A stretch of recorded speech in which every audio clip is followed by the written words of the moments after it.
salam sepak bola ya. Kita bahas tentang 3 match ya dari babak 32 besar. Yang pertama ada Brasil yang harus ketemu Jepang, dimana kalau gue bilang praktis di babak pertama Jepang memang layak lebih unggul karena Brasil ini betul-betul nggak berani ngepres ya. Jadi Jepang ini diberikan kesempatan untuk bermain di kotak di ruangan mereka. Jadi ya mereka dapat 1 gol. Baru di babak kedua si Anco masukin Endrick. Ya walaupun gue bilang yang Endrick ini mainnya berantakan ya. Tapi istilahnya dia bisa ngepres lah, berani ngepres pemain Jepang karena dia punya speed. Dia masih muda juga punya speed.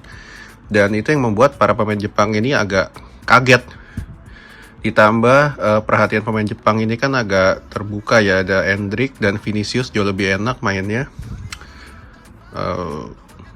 Dia bisa lebih enak, lebih enjoy lah istilahnya, dia lebih diberikan ruang karena perhatian pemain Jepang ini terbelah. Praktis di babak kedua Jepang ini hanya mengandalkan counter, jadi mereka bertahan di area mereka sendiri dan dapat gol dari Casemiro heading.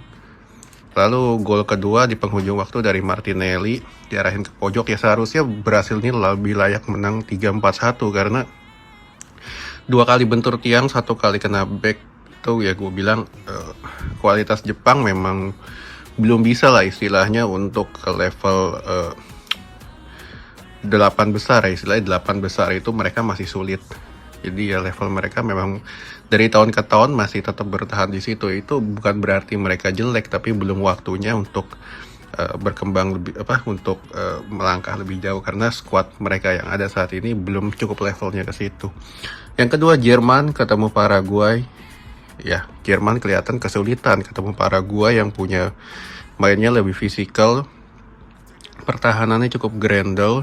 Apalagi Paraguay cetak 1 gol dulu, baru habis itu Jerman dapat 1 gol dari Havertz, masuk perpanjangan waktu, sempat dapat gol kan, tapi golnya dianulir gara-gara sempat melanggar kiper pemain Jerman.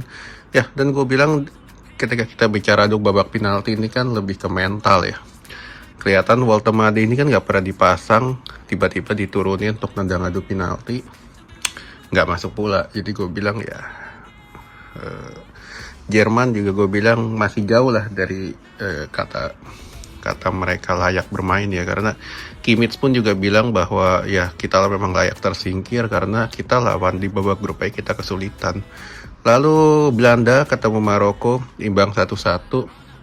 Ya gue bilang ini kembali blundernya Koeman, dapat 1 gol dan lu nggak mencoba untuk incar gol kedua, tapi lu malah masuk menit 80-an lu malah main bertahan dan mengundang Maroko untuk masuk ke area lu. Kayak Maroko ini spesialisnya ya memang bola-bola tinggi, golnya pun juga kan dari bola-bola crossing kan.